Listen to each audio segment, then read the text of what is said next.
السلام علیکم ورحمۃ اللہ وبرکاتہ۔ اعوذ باللہ من الشیطان الرجیم، بسم اللہ الرحمن الرحیم۔ صحیح بخاری حدیث نمبر 1040۔ ہم نبی کریم صلی اللہ علیہ وسلم کی خدمت میں حاضر تھے کہ سورج کو گرہن لگنا شروع ہوا۔ نبی کریم صلی اللہ علیہ وسلم اٹھ کر جلدی میں چادر گھسیٹتے ہوئے مسجد میں گئے، ساتھ ہی ہم بھی گئے۔ آپ نے ہمیں 2 رکعت نماز پڑھائی۔ پھر آپ نے فرمایا کہ سورج اور چاند میں گرہن کسی کی موت و ہلاکت سے نہیں لگتا، لیکن جب تم گرہن دیکھو تو اس وقت نماز اور دعا کرتے رہو جب تک گرہن کھل نہ جائے۔ بسم اللہ الرحمن الرحیم۔ صحیح بخاری حدیث نمبر 1041۔ نبی کریم صلی اللہ علیہ وسلم نے فرمایا، سورج اور چاند میں گرہن کسی شخص کی موت سے نہیں لگتا، یہ دونوں تو اللہ تعالیٰ کی قدرت کی نشانیاں ہیں، اس لیے اسے دیکھتے ہی کھڑے ہو جاؤ اور نماز پڑھو۔ بسم اللہ الرحمن الرحیم۔ صحیح بخاری حدیث نمبر 1042۔ آپ نے فرمایا، سورج اور چاند میں گرہن کسی کی موت و زندگی سے نہیں لگتا، بلکہ یہ اللہ تعالیٰ کی نشانیوں میں سے 2 نشانیاں ہیں، اس لیے جب تم یہ دیکھو تو نماز پڑھو۔ بسم اللہ الرحمن الرحیم۔ صحیح بخاری حدیث نمبر 1043۔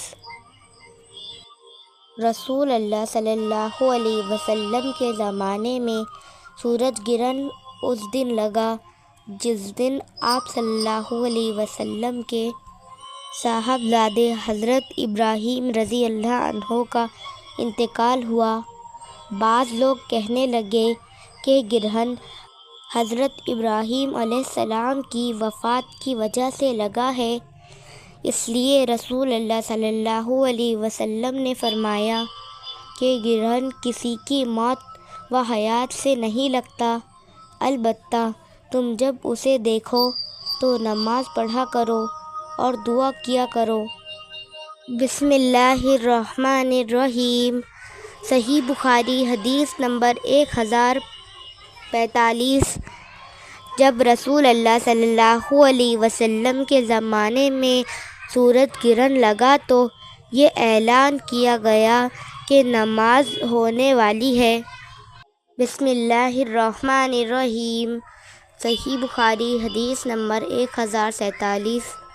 جس دن سورج میں خصوص گرہن لگا تو نبی کریم صلی اللہ علیہ وسلم نے نماز پڑھائی۔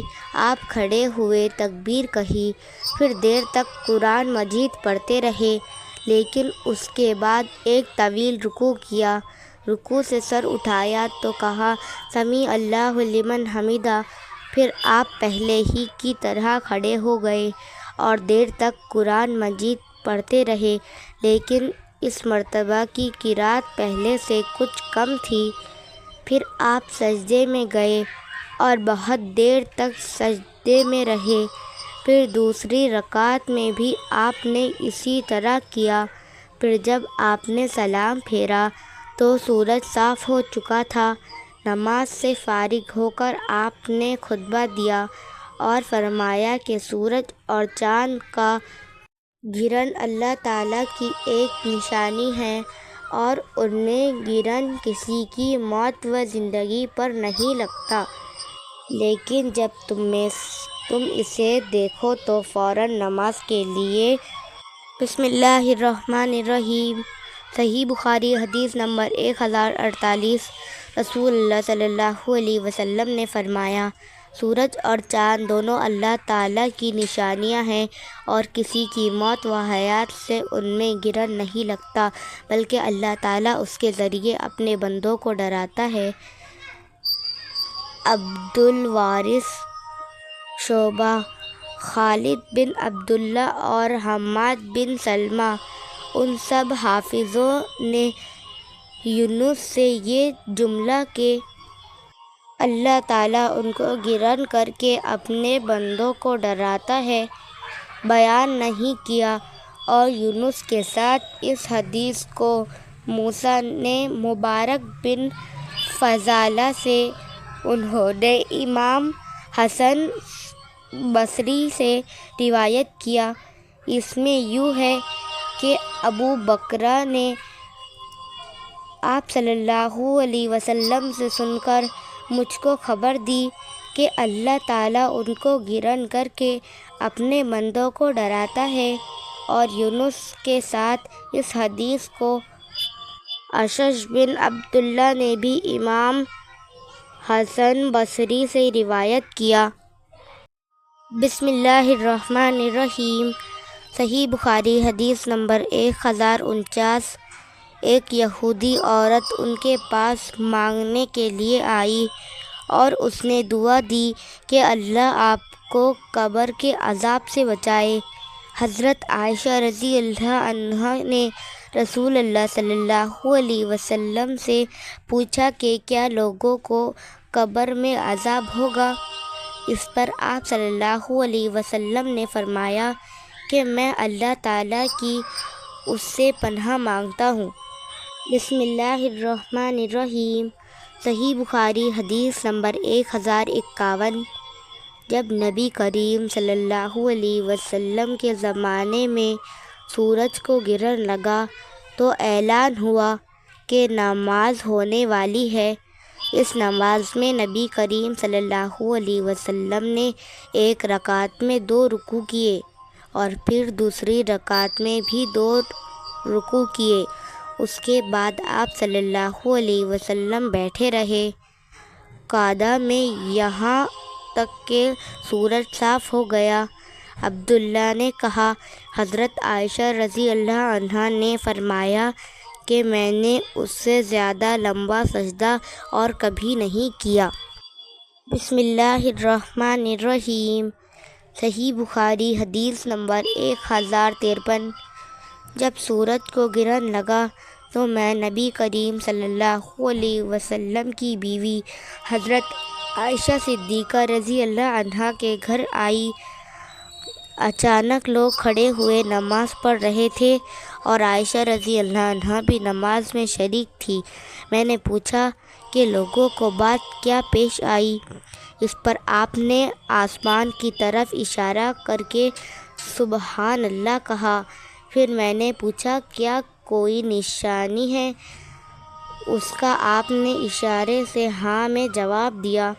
انہوں نے بیان کیا کہ پھر میں بھی کھڑی ہو گئی لیکن مجھے چکر آ گیا، اس لیے میں اپنے سر پر پانی ڈالنے لگی۔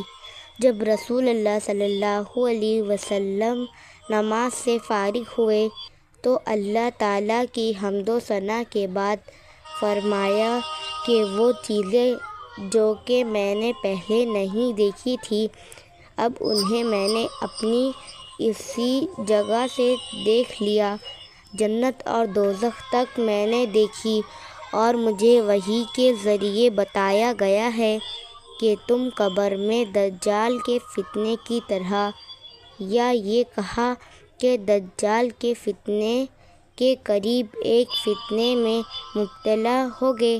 مجھے یاد نہیں کہ اسماء رضی اللہ عنہا نے کیا کہا تھا۔ آپ نے فرمایا کہ تمہیں لایا جائے گا اور پوچھا جائے گا کہ اس شخص مجھ یعنی آپ صلی اللہ علیہ وسلم کے بارے میں تم کیا جانتے ہو؟ مومن یا یہ کہا کہ یقین کرنے والا مجھے یاد نہیں کہ ان 2 باتوں میں سے حضرت اسماء رضی اللہ عنہا نے کون سی بات کہی تھی، تو کہے گا کہ محمد صلی اللہ علیہ وسلم ہیں۔ آپ صلی اللہ علیہ وسلم نے ہمارے سامنے صحیح راستے اور اس کے دلائل پیش کیے اور ہم آپ پر ایمان لائے تھے اور آپ کی بات قبول کی اور آپ کا اتباع کیا تھا۔ اس پر اس سے کہا جائے گا کہ تو مرد صالح ہے، بس آرام سے سو جاؤ، ہمیں تو پہلے ہی معلوم تھا کہ تو ایمان و یقین والا ہے۔ منافق کیا شک کرنے والا: مجھے معلوم نہیں کہ حضرت اسما نے کیا کہا تھا، وہ یہ کہے گا کہ مجھے کچھ معلوم نہیں، میں نے لوگوں سے ایک بات سنی تھی، وہی میں نے بھی کہی، آگے مجھ کو کچھ حقیقت معلوم نہیں۔